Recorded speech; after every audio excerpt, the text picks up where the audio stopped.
औकात है ना तो सरकार से न्यायिक जांच कराइए, औकात है तो सस्पेंड कराइए, औकात है तो डीएसपी एसडीओ को हटाइए। अच्छा नहीं है, औकात नहीं है ना तो रिजाइन कर दीजिए, चुल्लू भर पानी में डूब के मर जाइए। हिम्मत है तो दिखाइए पप्पू यादव को और कटिहार की जनता को। गोली चला करके आप उल्टे हम ही को डराइएगा, आंख दिखाइएगा। मैं पप्पू यादव हूं, मर जाऊंगा, मैं लड़ूंगा बारसोई। लेकिन यहां के कायर, कमजोर और मौत जनप्रतिनिधि सबसे हम जानना चाहते हैं, सरकार होते हुए आप जनता को लवारिस छोड़ दिए, मरने छोड़ दिए और मौत के बाद आप घड़ियाली आंसू बहाने जाते हैं। इस तीनों को आपने नकार दिया और आपने यह कह दिया कि लौट के जा रहे थे तब सोनू को गोली मारी गई। अब आप समझिए, पहले आप कहते हैं कि गोली चली, गोली लगी, कार्रवाई होगी, फिर 3 दिन के बाद आप उस फुटेज को ले आते हैं जहां पर कोई दंगा, कोई हमला, कोई पब्लिक का कोई पत्थर नहीं चले, कोई हंगामा नहीं हुआ। फिर आप उस लड़के के हाथ में जब कुछ नहीं था उस लड़के को आप दिखा रहे हैं। तीसरी ऐसी कौन सी मैग्नम की गोली थी जो हाथी और बड़े बड़े पहाड़ को चीर देता है? क्या वह लड़का मैग्नम राइफल लेकर के आया था कि एक व्यक्ति को मारा तो दूसरे व्यक्ति को भी गोली लग गई? जबकि जिस व्यक्ति को आप कह रहे हैं कि नियाज को गोली लगी, सिल्लीगुड़ी में उस नियाज के भीतर से गोली निकाली गई। तो फिर मेरा सवाल सीधा है कि डीएम साहब, आप पर मेरा कोई सवाल नहीं है, आप बहुत बाखूबी अपने पदाधिकारी को बचाने का अच्छा प्रयास किए हैं और कोई भी आदमी अपने सबऑर्डिनेट को बचाने में बहादुरी दिखाती है। लेकिन डीएम साहब, हम दोनों आदमी जनता के लिए, हम दोनों आदमी नौकर हैं, सेवक हैं, पब्लिक रिप्रेजेंटेटिव है, जनता के नौकर, जनता के सेवक। आप हैं गवर्नमेंट सर्वेंट, आप हैं सरकार के नौकर। और जब गलतियां हुई तो वो उसको सस्पेंड करने में आपको हिम्मत नहीं दिखाई, आपने उसको तत्कालीन वहां से हटाने की हिम्मत नहीं दिखाई, आपने उसको कार्रवाई नहीं दिखाई, आप पब्लिक पर कार्रवाई। आप यहाँ पोस्टमार्टम रिपोर्ट में बिना परिजन के, खुर्शीद के परिजन के आपने कैसे करा दिया पोस्टमार्टम? ये कौन से राइट थे, कौन से कानून थे और मजिस्ट्रेट क्यों नहीं थी? मुद्दे भी आप, मुदाले भी आप थाना प्रभारी आपके केस किए, मुद्दे भी वही, मुदाले भी वही। किसी पब्लिक के डोमेन से केस नहीं हुआ, किसी पब्लिक के गवाह पर केस नहीं हुआ। आपको जो मन में आया पूरा का पूरा बारसोई का पदाधिकारी, जिला मुखिया से लेकर के जिला परिषद से लेकर के नगर उपाध्यक्ष से लेकर के सबको आपने केस में डाल दिया। अच्छे भले जितने लोग मिले, जिससे दुश्मनी आपको साधनी थी, आपने उसको केस में डाल दिया। 1200 आपने इसलिए डाल दिया था कि कोई आपका विरोध न कर सके, हिम्मत न करे, सबके मन में यह रहे मुझ पर केस है कि मुझ पर केस है। मैं डीएम साहब, एसपी साहब से पूछना चाहता हूं कि केस का आधार क्या था? क्या सीसीटीवी फुटेज के आधार पर आपने देखा कि किसी जनप्रतिनिधि के हाथ में पत्थर थे?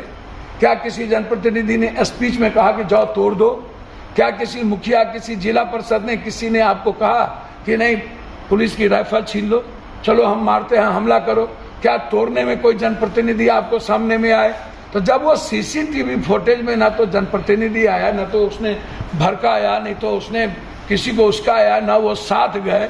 जब आपकी गोली चलने के पहले हंगामा, एक बार पुलिस भाग गई, 3 घंटे से वहाँ जनता बैठी थी, एसडीओ घर से नहीं निकला। इतना अहंकारी एसडीओ की यदि वो बात कर लिए होते, ले लिए होते, तो इस तरह के परिस्थितियां पैदा नहीं होती है। जब आपको एसडीओ पर कार्रवाई, वहाँ के डीएसपी पर कार्रवाई करने में आपके पेट में दर्द क्यों है?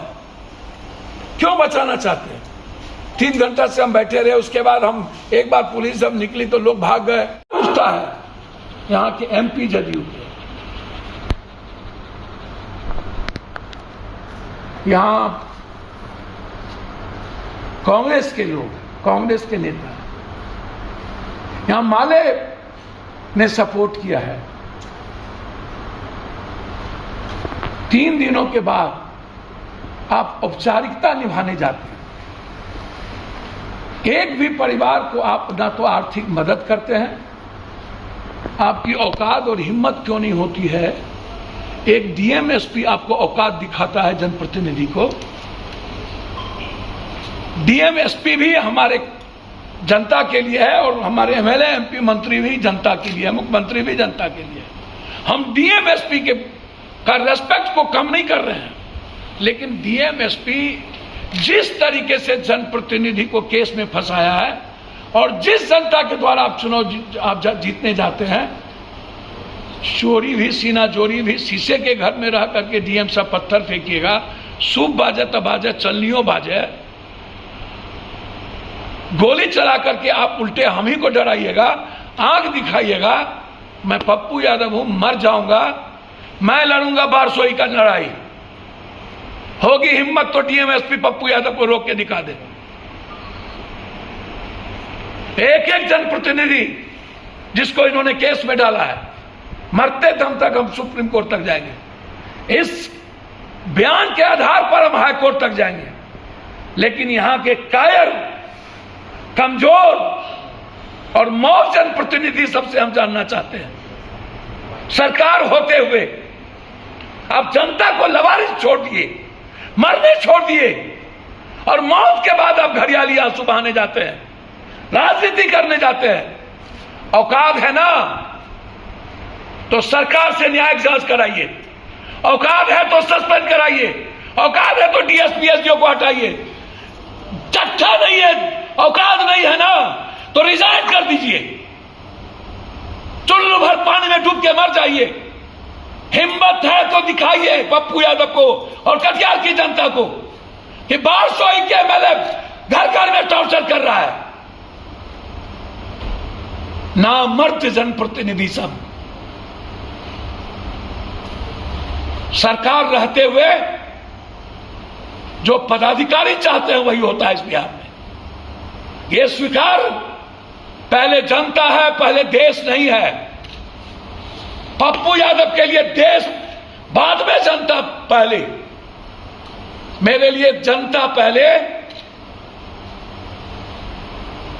भगवान बाद में।